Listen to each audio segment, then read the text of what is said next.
E aí, pessoal, sejam muito bem-vindos e no vídeo de hoje eu vou contar um pouquinho para vocês sobre a minha história. Eu poderia começar falando como foi a minha superação, como foi o meu entendimento sobre o TDAH, como eu me transformei ao longo dos anos, mas eu vou começar na infância, que foi o período mais difícil de lidar com os problemas ocasionados pelo TDAH. Eu sempre fui uma criança muito comunicativa, muito falante, muito sonhadora, sempre brinquei muito, inventei muitas histórias, fui uma criança muito feliz. O meu problema maior foi no período da escola. Eu acho que, como todo TDAH, a gente tem uma relação de amor e ódio com o período escolar. Seja pelas amizades, seja pelo ensino, seja pelos professores. Eu costumo dizer que a escola sempre foi uma das minhas paixões, mas sempre foi uma das minhas maiores dificuldades. E por que eu falo isso? Eu aprendi a ler muito cedo, isso é até um fato curioso da minha vida. Aos 3 anos de idade eu já sabia ler, e não sei ao certo como ocorreu esse processo, mas eu sempre gostei muito de letras, de cores, sempre fui fascinada por livros. Eu lembro que quando eu ia numa livraria quando era criança, aquilo me chamava atenção, eu sentia o cheiro, eu via as cores e aquilo era muito legal para mim. Eu entrei na escola, foi tudo bem, até porque quando se é muito pequeno não se tem dimensão do que está acontecendo. O Fundamental 1 correu sem problemas, eu era uma ótima aluna, eu gostava muito de estudar, meus cadernos eram sempre super caprichados e eu nunca percebi nenhuma dificuldade nessa fase, da primeira à quarta série. Na vida pessoal também não tive grandes problemas, tinha muitos amiguinhos, eu interagia bastante, eu brincava bastante. Até então eu não tinha nenhuma dificuldade aparente, mas foi na quinta série que o meu problema começou em relação à matemática. Para mim era muito difícil eu conseguir entender aqueles símbolos, escrever eles, interpretar em exercícios. Então, isso se tornou para mim muito complicado. E, consequentemente, as minhas notas abaixaram. E uma aluna que era média 8 passou a ter uma média 4. E isso para mim, na minha cabecinha de criança, era que eu estava ficando burra.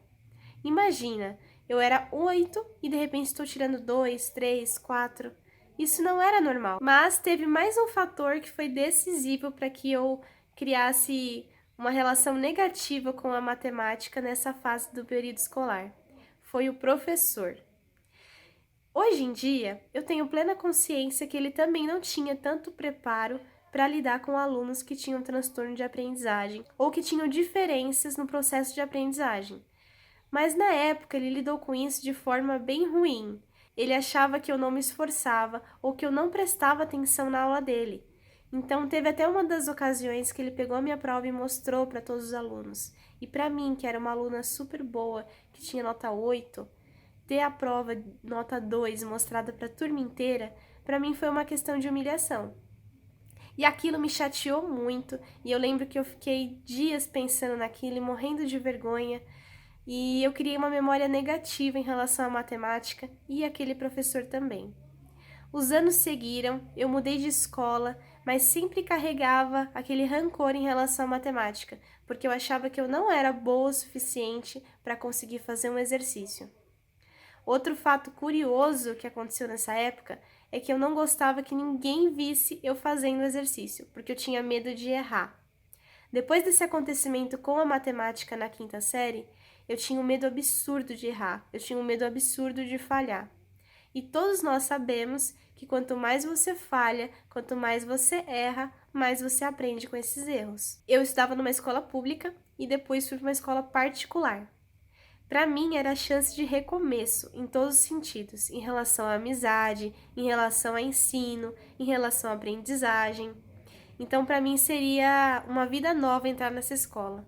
E foi. Sou muito grata a tudo que eu passei nessa escola particular, mas eu carreguei aquela herança negativa da matemática.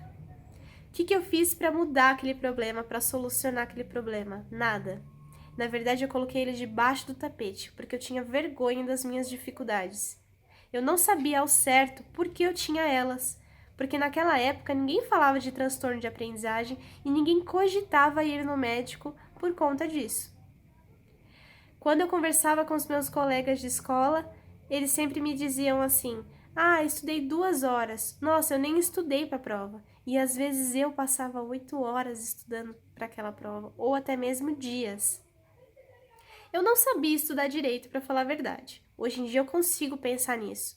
Mas naquela época eu falava: nossa, se eu não consigo acompanhar a turma, se me falta talento, se me falta inteligência, então eu vou compensar com esforço. Continuei gostando da escola. Foi nessa época que eu descobri minhas maiores paixões: a história, que já vem da herança de criança, e a ciência, física, química, biologia, até um pouquinho da matemática, desde que eu não precisasse fazer cálculos, eram as minhas paixões. Fui para feiras, workshop, fui para a Olimpíada Nacional de História, então eu estava me descobrindo nessa fase. Só que todos os talentos que eu me descobria, eu tinha medo. Sabe por quê do medo? Porque eu achava que eu não seria capaz de entender ou de fazer algo depois com aquele conhecimento. Tudo isso uma herança negativa.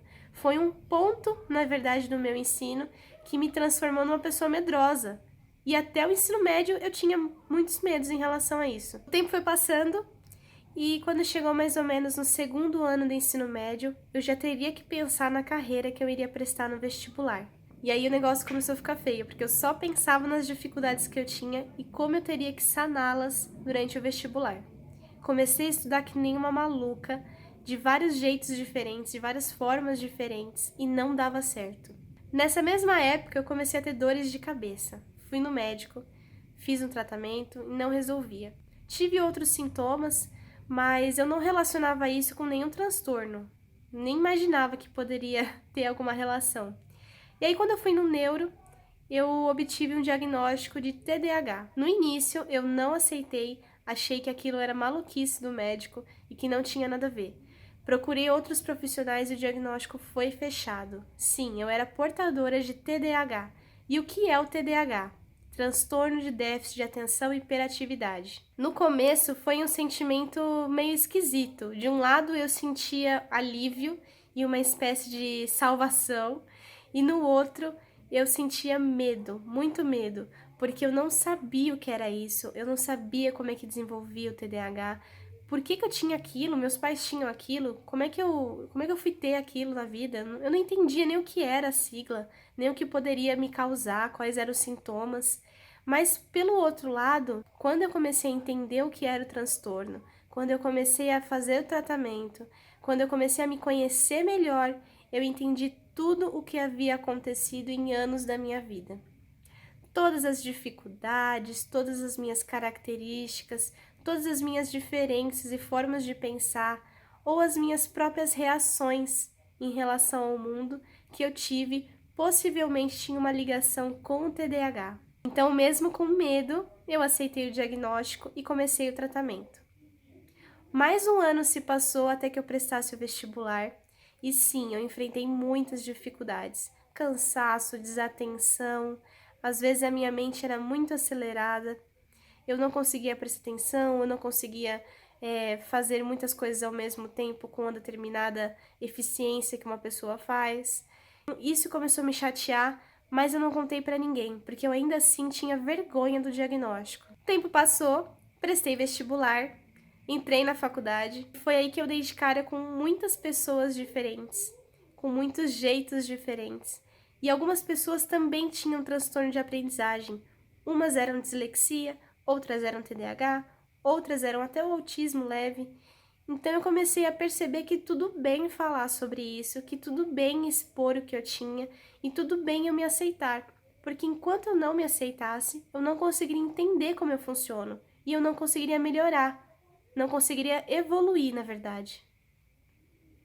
Então, quando eu entrei na faculdade e até hoje, foi um longo caminho árduo para que eu pudesse estudar muito sobre o assunto, para que eu pudesse saber como meu cérebro funciona, como a minha química cerebral funciona, como eu aprendo, como eu desaprendo, como eu presto atenção, como eu não presto. Então, toda essa jornada que eu tive, esse caminho que eu tive, foi útil para que eu pudesse ver os pontos e para que eu pudesse relacionar todas as dificuldades com o TDAH, mas não justificá-las. Porque o que eu costumo dizer é que as dificuldades vêm acompanhadas de medo.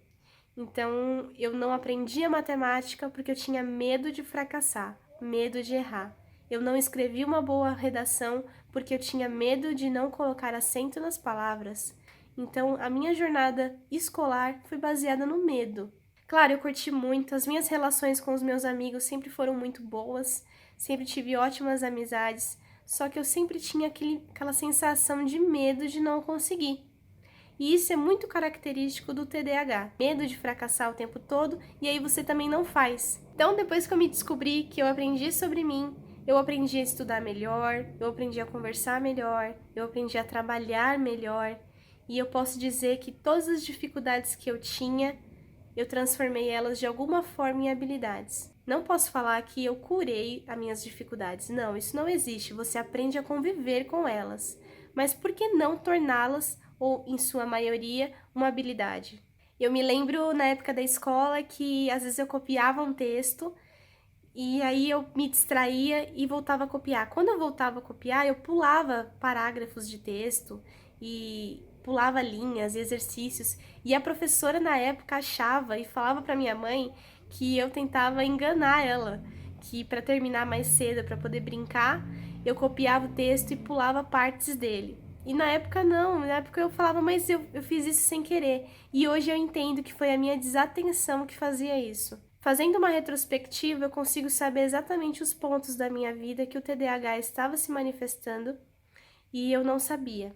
Claro, os tempos mudaram muito e a informação não chegava tão facilmente nas pessoas como chega hoje. E a gente também não tinha a formação de uma comunidade tão forte em relação aos transtornos e a gente não tinha apoio. Era algo muito novo e nem os professores e nem a família sabia direito como lidar com isso.